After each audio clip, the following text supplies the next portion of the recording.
In this video, we're going to look at the business travel data you need for a carbon footprint.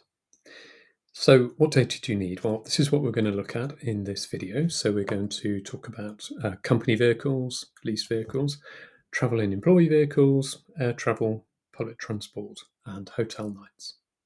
So let's go on to the first one. So let's look at road travel in vehicles that are owned or leased by the company. Now, that distinction is important because this makes it a Scope 1 impact.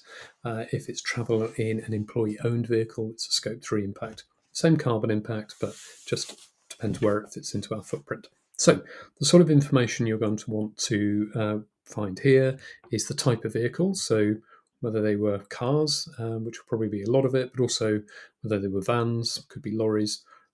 We want confirmation that they were definitely owned or leased by your business and that you're directly paying for the fuel. So very often that's via some sort of fuel card. The sort of data we want to try and get can either be the litres of fuel that have been consumed or the distance travelled. Either is okay. Litres of fuel is most accurate, but probably have to go with what data is available to you. If you do have the type of fuel, that gives even better accuracy, but the DEFRA factors that we'd use for the footprint have some averages, which are really good.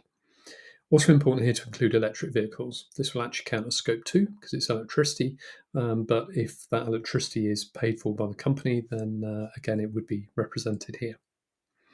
So where can you get that data? Well, fuel cards is a really good source, as I mentioned, so things like Allstar.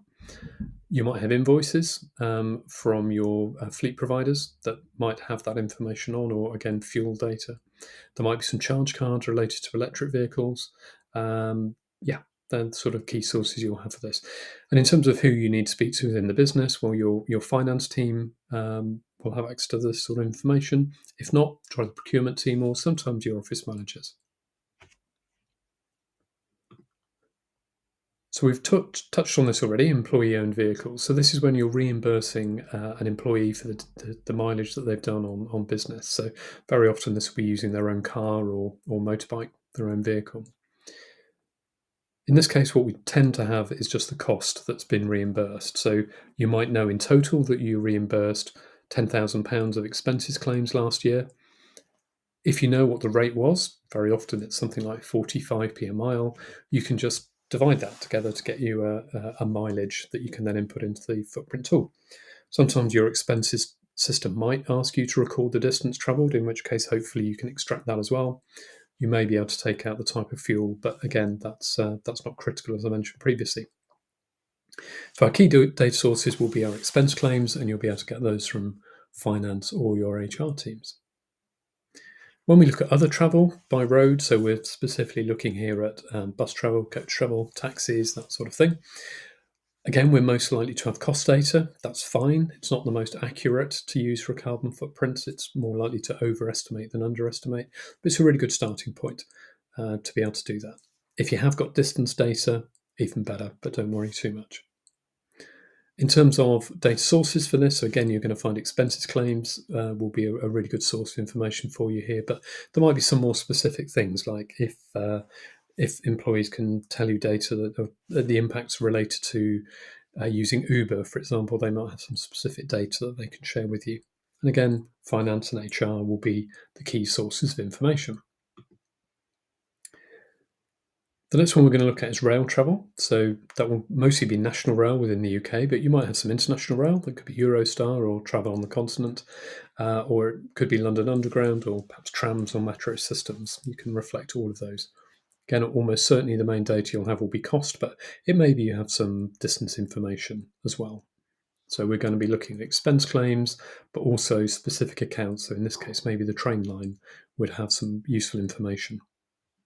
The key teams, again, to talk to finance and HR. The last one we're going to look at under business travel is air travel. This can be very significant because the carbon impacts of flying are high compared to other forms of transport.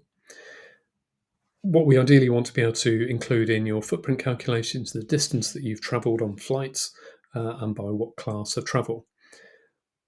Not something you tend to have to hand. So a lot of the footprint tools will enable you to put in a departure airport, the destination airport, whether it was a single or a round trip, and as I mentioned, the class of travel, and then it will automatically calculate the distance for you. If you can't do that in the tool you're using, you can in our Consume Footprint tool. But if you can't, there are other forms on the web where you can type in airport, to and froms, and it'll give you the distance between the two.